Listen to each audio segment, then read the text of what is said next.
Sir Duncan the Tall. 4 pages for Sir Duncan. He must have been quite a man. So they say. If Game of Thrones was a story about the fall of an empire, and House of the Dragon about its bloody zenith, then the story of Duncan Egg is a journey into the very heart of a living, breathing world, where chivalry still means something, but, as we will see, is already beginning to rot from the inside. I rewatched the premiere episode titled The Hedge Knight, frame by frame, consulting George Martin's text, to find for you dozens of the smallest details, Easter eggs, and references that completely change the perception of what is happening on the screen. Do you like goose eggs? I immediately want to set the historical context, which the series only gives in half hints, but which is critically important for understanding the atmosphere. We are in the year 209 after Aegon's conquest. This is a perfect point of balance on the timeline of Westeros. About 90 years have passed since the death of Viserys I and the Dance of the Dragons, and roughly the same amount remains until the events of the original Game of Thrones. Daoran II, dubbed the Good, currently sits on the Iron Throne. A hidden, sickly tension still lingers in the air of this seemingly peaceful time. Just 13 years ago, the first Blackfire Rebellion ended. A brutal civil war that fractured houses and families. The country is still divided into supporters of the Red and Black Dragons, and any ragged wanderer on the road could turn out to be a spy for the surviving rebels hiding across the narrow sea. And most importantly for the aesthetic of this show, magic here seems finally dead. More than half a century has passed since the death of the last stunted dragon. People are used to living in a harsh reality, where everything is decided by the sharpness of steel, the clinking of gold coins, and intrigues rather than an all-consuming magical flame. This is a world of small people, not omnipotent demigods. This was an opportunity in a time of peace, not war, to look at a medieval tournament with all its pageantry and the jousting and the combat, and reveal a little of Westerosi history. We meet our main character, Dunk, in perhaps the hardest, dirtiest, and most symbolic moment of his life. The episode opens not with a pompous battle, but with the heavy sound of a shovel squelching into the wet earth. This sound brilliantly sets the tone for the entire series. This is a story about dirt under the fingernails. Chivalry here begins not with tournament fanfares and fluttering silk banners, but with a nameless grave in the pouring rain. Dunk is burying Sir Arlan of Pennytree, the man who picked him up in the slums, who was his father, teacher, and only friend. If you look closely at the landscapes, you will recognize the Mourne Mountains in Northern Ireland. This is exactly where the surroundings of Winterfell were filmed in the first season of Game of Thrones, and the return of the film crew to these harsh, cold places seems to me a metaphorical return to the roots of the franchise. Notice a detail that I consider one of the most touching in the episode. Dunk buries the old man under a knotty tree on the western slope of the hill. This is a direct, loving reference by showrunner Ira Parker to Martin's text, which says, "He had chosen a spot on the western slope of a low hill, for the old man had always loved to watch the sun go down." Dunk remembers this. This instantly highlights his sentimentality and deep, almost childlike kindness, qualities that will make him a legend of the Kingsguard in the future. But right now, in the cruel world of mercenaries, they only hinder his survival. Let's talk about the physics of the frame, and how the main character is shown to us. The height of the Irish actor Peter Claffey is an impressive 196 centimeters. And although in the books Dunk is described as a true giant almost 7 feet tall, Martin writes, "Dunk was hugely tall for his age, a shambling, thick-boned lout." Claffey perfectly conveys this sense of physical massiveness and social awkwardness. Gods, boy. Do you ride your horse into battle, or does it ride you? Gustav Danielson's cinematography here is simply brilliant. He uses ultra-panatar lenses and often places the camera at waist level, forcing us to look up at the actor from below. In other scenes, he forces Claffey to slouch in the frame, ducking awkwardly through the doorways of taverns and tents. Because of this, he seems like an embarrassed teenager accidentally trapped in the body of a lumbering titan. Personally, I absolutely love how the creators approached his belongings. We see Arlan's old, notched sword, which looks like a toy in Dunk's palms, and a rusty chainmail that is frankly too small for him in the shoulders. This is not Jaime Lannister's polished armor. This is the visual language of hopeless poverty. And of course, the horses. Dunk has 3 of them, and the creators have carefully preserved their book names. Sweetfoot, a palfrey riding horse for travel, Chestnut, an old, tired pack mare, and Thunder, a formidable destrier warhorse. In the world of hedge knights, a horse is not just a means of transportation. It is your social status, your only bank account, and your only chance not to starve to death next winter. Dunk constantly talks to them, and this is not a sign of approaching madness. In the book, we constantly hear his inner monologue, his famous self-deprecating mantra, "Dunk the lunk, thick as a castle wall." But cinema is a visual art, and conveying thoughts with a voiceover would be too cheap of a trick. Talking to horses is an elegant way to convey the hero's thoughts while showing his total loneliness. Besides these animals, he has no one left in the whole world. Well, a night without a horse is no night at all. Aye. On the old wooden shield that Dunk takes for himself, we see Arlan's sigil, a silver-winged chalice on a brown field. But you can see by his shifting eyes, he feels like an imposter, a thief who has pulled on someone else's life. He is just a boy from Flea Bottom, the most fetid slums of King's Landing. His entire status as a knight rests solely on the word of honor he gave himself over a fresh grave.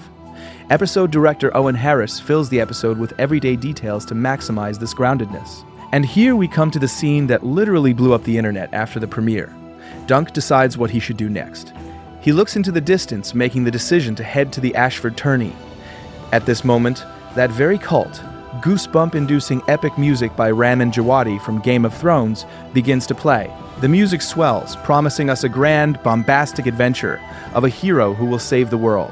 And suddenly the sound is sharply cut off by the whistling of the wind, and the camera shows us Dunk sitting with his pants down under a tree, doing his business.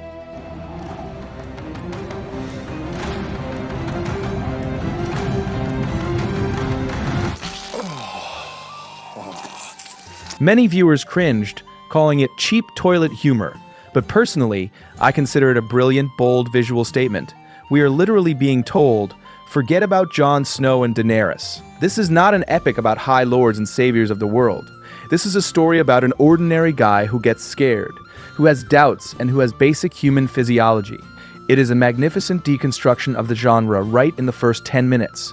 His first meeting with a boy named Egg in the backyard of a roadside inn is a true cascade of Easter eggs for lore fans. For the average viewer, this is just a weird look for a ragamuffin, of which there are plenty on the roads of Westeros, but for you and me, it is a screaming sign. He shaves his head to hide his Valyrian appearance, the famous silver hair of House Targaryen. In the book, Martin describes him like this. His eyes were large and very dark, in that half-light almost black. In the series, the cinematographer takes incredibly beautiful close-ups of the boy's face, and in the reflections of the campfire, we can catch that unusual, deep violet hue of the eyes that betrays the blood of old Valyria in him. Egg behaves incredibly audaciously for a commoner. He calls Dunk Sir with a slight, almost imperceptible aristocratic mockery. What's your name? Dunk. Sir Dunk. That's no name for a knight. Is it short for Duncan? Yeah. Yes. In the book, the boy demands, "Could I lead your horse, sir?" And actor Dexter Soul Ansell delivers his lines with the dignity of a prince accustomed to giving orders, not a servant begging for alms. Dunk, with his charming simplicity, doesn't even notice that this stable boy understands complex heraldry and horse breeds better than any peasant. Inside the inn itself, another crucial meeting takes place, which is easy to miss over a mug of ale. Dunk orders simple food, salted beef, because he has no money for more. And at the next table, a richly dressed drunkard sleeps like the dead. When he wakes up, he speaks in frightening riddles, mentions dreams of dead dragons, and asks Dunk to stay away from him. I dreamed of you.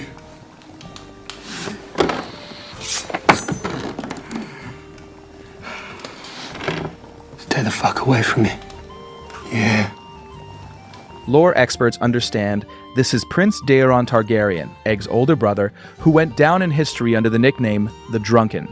He, like Helena in House of the Dragon, suffers from dragon dreams, prophetic visions of the future that are driving him mad. He drowns his fear in wine. His presence here, in a dirty tavern, and the golden dragon coin with the king's profile that he throws on the table, is a powerful foreshadowing of future tragic events. The journey brings Dunk to Ashford, and the visual palette of the series changes abruptly. Geography plays a huge role here. We are in the Reach, the most fertile and richest region of the continent. After the gray-brown, leaden tones of the beginning of the episode, the screen is flooded with warm orange, gold, and green light. The banners of the tourney hosts, House Ashford, a white sun and chevron on an orange field, flutter everywhere. Composer Dan Romer, who replaced Raymond Djawadi, fills these scenes with the sounds of an acoustic guitar and a light artistic whistle, creating an atmosphere that is more reminiscent of Ennio Morricone's spaghetti westerns than dark fantasy.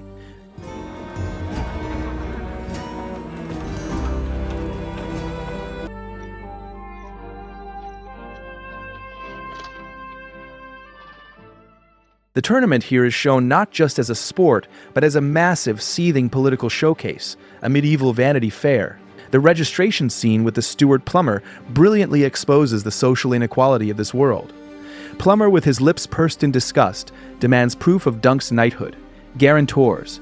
The hesitation in Peter Claffey's voice as he swallows a lump in his throat and lies about old Arlen knighting him before he died is a moment of bitter truth. Was Dunk actually knighted? Martin intentionally leaves this a mystery in the books, but Claffey's acting screams at us, most likely not. Dunk is a true knight in spirit, by his moral compass, but he is an absolute imposter by the letter of the law. Trying to find a lord who could confirm his status, Dunk goes to the tent of Sir Manfred Dondarrion, the ancestor of that very Beric Dondarrion with the flaming sword, and here the series makes a stunning innovation that was not in the original text. We meet two girls, Red and Beone, sex workers accompanying the Dondarrion camp. They act as a sort of Greek chorus, commenting on what is happening. When Dunk naively talks about honor, one of them throws out a cruel but true phrase with a bitter grin, comparing a hedge knight to a courtesan. They both sell their bodies to lords for coins, risking their health for the amusement of the public. This added scene perfectly, with surgical precision, highlights the cynicism of the world of Westeros and Dunk's absolute, almost painful naivety. But a little later we meet Lionel Baratheon, nicknamed the Laughing Storm. Daniel Ings in this role is a ball of pure energy. He simply steals every second of his screen time. His armor is richly decorated with real deer antlers, an obvious visual nod to his future descendant, King Robert Baratheon. In the series, the creators added a wonderful lively scene. Dunk, feeling out of place and awkward, makes his way into Lionel's tent, where a drunken feast is in full swing, and ends up clumsily dancing with him to the laughter of the crowd. This dance is not in the book, but on screen it works flawlessly, revealing Dunk's character. He is a giant, a fighting machine who is physically uncomfortable in refined high society. He feels like a bull in a china shop, and this makes him incredibly human. Another key character of the first episode, who sets the emotional vector of the story, is the Dornish puppeteer Tanselle, popularly nicknamed Too Tall. In the crowd of onlookers, their meeting with Dunk is steeped in the quiet, awkward romance of two people who stand out too much from the crowd due to their enormous height. Tanselle puts on a puppet show and added an impressive fire-breathing wooden dragon. I consider this an excellent visual find. This is not just street entertainment, it is a politically dangerous metaphor. In a world where the Targaryens hold absolute power, the sight of a simple, albeit legendary knight spectacularly defeating a dragon is a spark from which a real flame of conflict will very soon ignite. You've loosened one of my teeth. So we'll start by breaking out all of yours. The finale of the episode is a moment of absolute crystal clear television magic, and an example of how a text should be carefully adapted. A cold night falls. Egg manages to tag along with Dunk, having run away from the inn, and they prepare to sleep out in the open, right on the grass, far from the rich silk tents. A bright falling star suddenly streaks across the vast night sky. In Martin's original novella, at this moment we only hear the selfish, albeit understandable, thoughts of a tired Dunk. A falling star brings luck to the man who sees it. The rest are all in their pavilions, looking at silks, not the sky. The luck is mine alone then. But television is a collaborative art. In the series, the writers put these thoughts into Dunk's mouth, turning them into a dialogue. He turns to the boy lying next to him and says aloud, "So, luck for the both of us?" Egg answers him with a slight warm smile. Falling star brings luck to those who see it.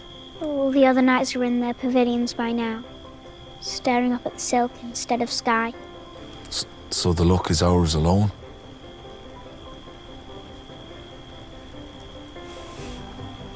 Personally, for me, this seemingly tiny change is the main semantic achievement of the first episode.